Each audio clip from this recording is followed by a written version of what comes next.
Que el Señor les bendiga grandemente. Continuamos con nuestro estudio Conociendo a Jesús. Estamos viendo acerca de sus enseñanzas y hoy nos toca analizar acerca de la ley y los profetas. En sus enseñanzas, Jesús está dando el rumbo que deben seguir sus discípulos. Cabe destacar que los mensajes de Jesús son los mismos mensajes del Padre, como él mismo lo ha declarado, por lo que sus enseñanzas son de suma importancia. Si recordamos los textos anteriores, Jesús utilizó la ilustración de la sal y de la luz para indicarles a sus discípulos cómo proceder y la razón de su comportamiento. Esto es, que sus discípulos no deben compartir el estilo de vida de las personas del mundo.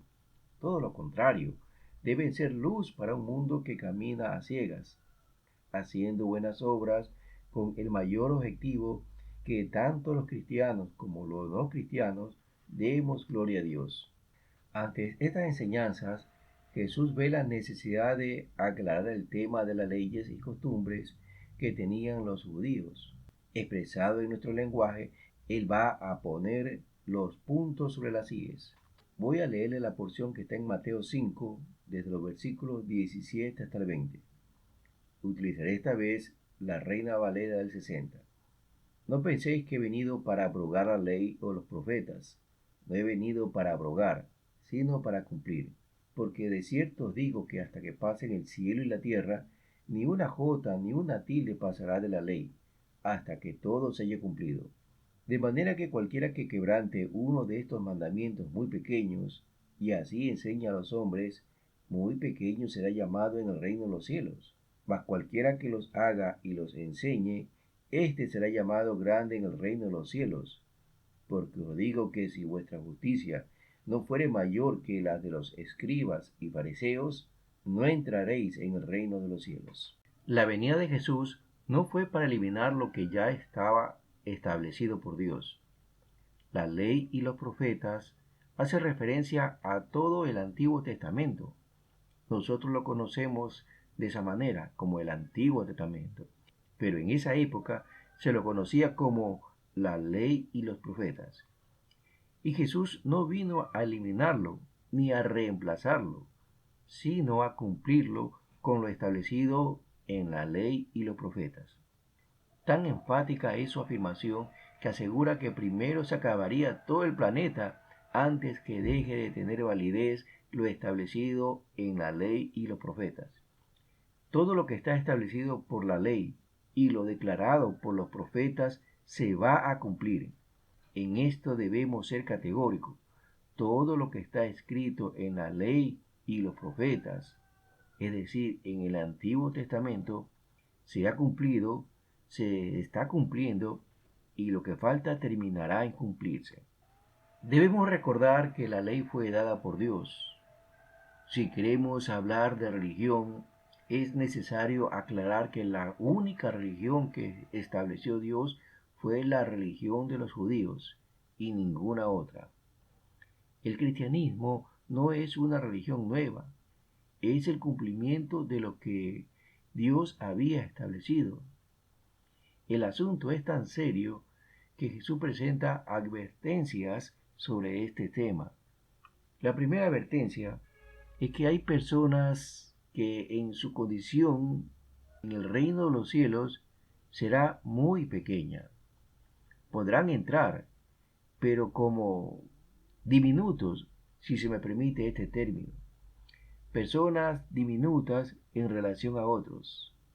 Esto se verá a quienes no cumplan con los mandamientos que eran calificados como pequeños, lo que nos permite entender que existen mandamientos con diferentes niveles, unos muy elevados y otros con un nivel más bajo, pero todos son importantes, porque quien quebrante los mandamientos más pequeños y promueva su incumplimiento, si llega a entrar al reino de los cielos, será bajo la condición de pequeño.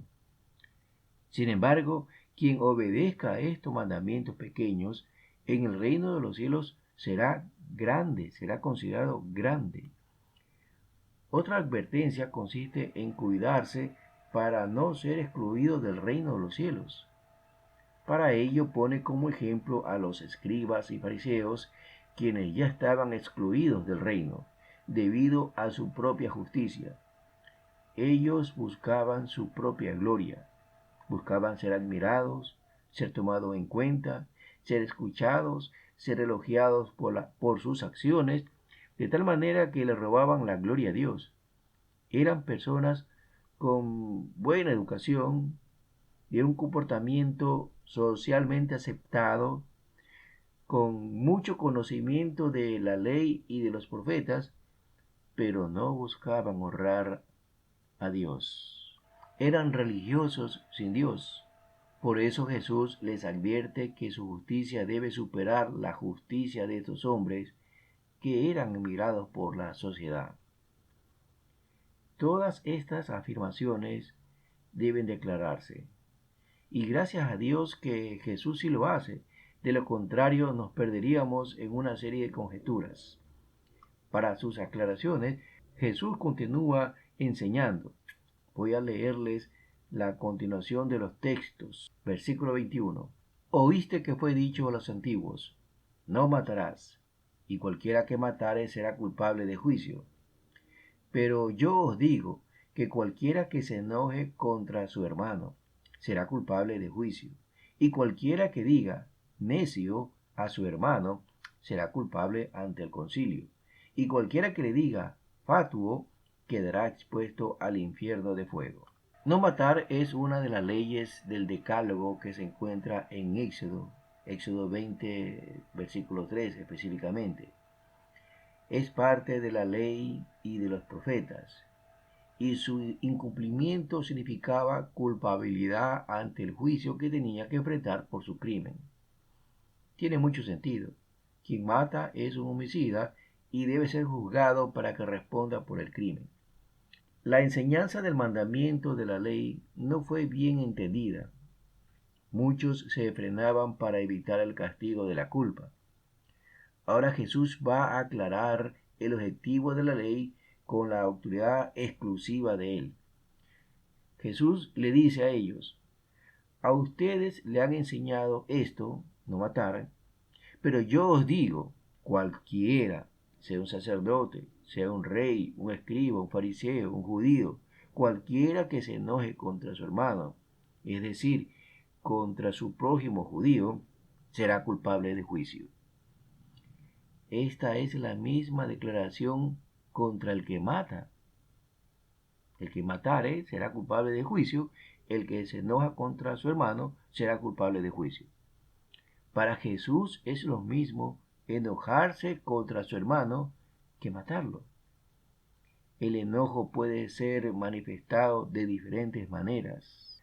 Una de las múltiples maneras de enojo la presenta el Señor, mediante las palabras. Decir necio o decirle tonto, que es lo mismo que fatuo, son palabras que autocondenan a cualquiera que las pronuncia. Aquí voy a decir lo que entiendo sobre esta declaración del Señor. El mandamiento de no matar no solo buscaba impedir un crimen o que alguien pague la consecuencia de la consumación de un crimen, sino que revelaba la maldad en el corazón de la persona. Porque el pueblo sentía en su corazón el deseo de matar a alguien por alguna razón, aunque a veces se detenía. Jesús, al igual que el Padre, deseaba que la ley esté presente en el corazón de las personas, más allá de un simple cumplimiento. Esto es lo que no pueden entender aquellos que siempre culpan a Dios por todo. Ni Dios falla, ni la ley es mala. Lo que está mal es el corazón de las personas que se enojan contra su hermano. Es decir, uno que es malo e imperfecto se enoja contra otro que también es malo e imperfecto. ¿Cómo exige bondad y perfección si él mismo no lo es? Entonces, el que se enoja toma el rol de alguien superior, como si fuese Dios mismo, y ve a su hermano como alguien inferior que es merecedor de su enojo. Es lo que quería demostrar la ley y es lo que Jesús está aclarando y es lo que ellos no entendían porque les habían enseñado mal. Volvamos a la manera de enojo que está enseñando el Señor, las palabras. Ofender con palabras es culpable de juicio y quedará expuesto al infierno de fuego. Esto debe tomarlo en cuenta los padres cuando reprenden a sus hijos, los hijos cuando discuten con sus padres, los esposos y las esposas cuando pelean con su cónyuge, los empleadores cuando maltratan a los trabajadores, los ciudadanos cuando maldicen a sus gobernantes. No conviene ofender en palabras a nadie, porque será culpable de juicio y quedará expuesto al infierno. Recuerden las enseñanzas de las bienaventuranzas. Bienaventurados los de limpio corazón, porque ellos verán a Dios. Así decía el texto. Continuando con la secuencia lógica, el Señor advierte a sus discípulos para que no cubran el pecado del enojo, de la ira, con una actividad religiosa. Sigo leyendo, versículos 23. Por tanto, si traes tu ofrenda al altar y allí te acuerdas que tu hermano tiene algo contra ti, deja allí tu ofrenda delante del altar y anda, reconcíliate primero con tu hermano y entonces ven y presenta tu ofrenda. Ponte de acuerdo con tu adversario pronto, entre tanto que estás con él en el camino, no sea que el adversario te entregue al juez y el juez al alguacil y seas echado en la cárcel. De cierto te digo que no saldrás de allí hasta que pagues el último cuadrante. En aquella época había algunas clases de ofrendas. La ofrenda de libación, la ofrenda de paz, ofrenda por el pecado, ofrenda por la culpa, ofrendas mecidas y elevadas. Creo que son todas.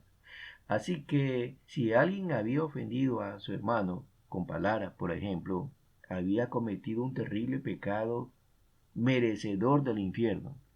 Jesús le está diciendo, ni pienses en presentar ofrenda por el pecado, por la culpa, u ofrenda de gratitud a Dios. Jesús les dice, deja la ofrenda frente al altar y reconcíliate primero con tu hermano. Es decir, hay un orden. El orden es, primero ponte de acuerdo con tu hermano y luego sí presenta la ofrenda a Dios. De lo contrario, terminarás en la cárcel y no habrá ninguna ofrenda que te salve. Dios siempre ha querido el amor entre su pueblo, entre hermanos, porque quien no ama a su hermano, a quien puede ver, ¿cómo dice que ama a Dios? A quien no puede ver. Hasta aquí nos quedaremos en este estudio, esperando que la paz de Dios sea con todos ustedes.